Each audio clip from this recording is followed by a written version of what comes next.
Hello. At Wrongful Convictions News, we champion 12 voices, 12 resilient souls, who wake up every day behind prison walls, knowing they have innocence on their side. These are the stories behind the extraordinary people we champion. Wrongful Convictions News presents Innocence on Their Side, Innocent Then, Innocent Still, Part 2. Jamie Snow was convicted in 2001 for the 1991 murder of Bill Little at an Illinois gas station, a conviction secured solely on now discredited eyewitness and jailhouse informant testimony. Several informants testified against Jamie in exchange for reduced sentences or favors, creating a troubling pattern of potentially coerced statements. The case exposes deep flaws in our legal system, where unreliable testimony can override the lack of physical evidence. Despite Jamie passing a polygraph and new evidence discrediting key testimony, he remains imprisoned over 2 decades. Reggie Ewing was sentenced to 100 years for allegedly assaulting 6 white men in 1996.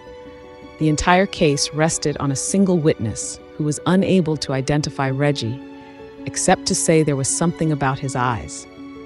In a classic case of ineffectual counsel, witnesses that could have placed him elsewhere were never called to testify, and there were allegations of misconduct by investigators and prosecutors who ignored exculpatory evidence that supported Reggie's innocence.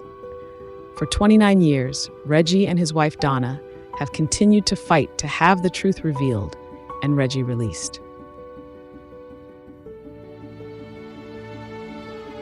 Before Scott Peterson faced a jury for his wife Lacey's 2002 murder, media outlets had already convicted him in the court of public opinion.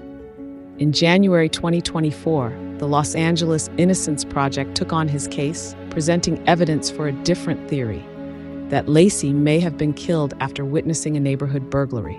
So far, DNA testing has been limited to a single piece of evidence, and because news networks once competed for the most damning coverage of Scott's life, public outrage, not facts, may have driven his conviction.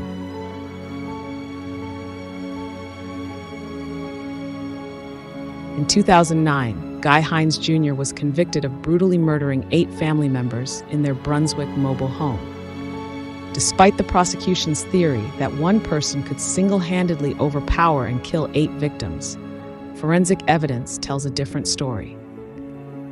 Crime scene DNA matched neither Guy nor any of the victims, and according to Jody Hines, the DNA was never tested in a nationwide database that could have identified the actual perpetrators. Investigators refused to consider alternative suspects, and Guy remains behind bars for a crime he had nothing to do with.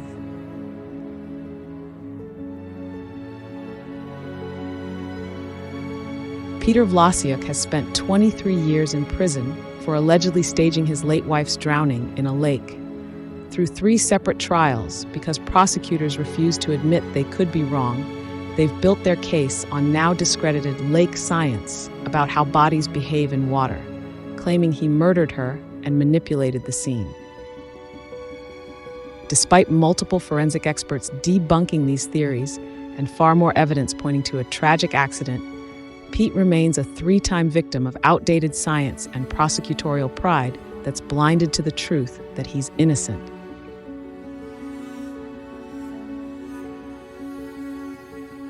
David Temple's case exposes the worst of prosecutorial arrogance through Kelly Siegler, who was cited for 36 counts of prosecutorial misconduct.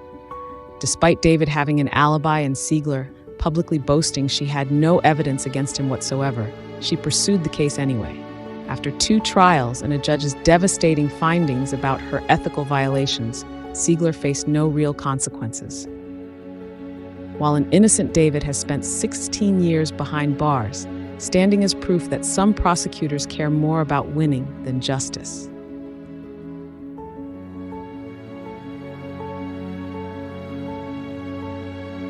Be sure to join us for Part 1 of Innocence on Their Side, Innocent Then, Innocent Still. Visit us at wrongfulconvictionsnews.com and partner with us at wrongfulconvictionsnews.org.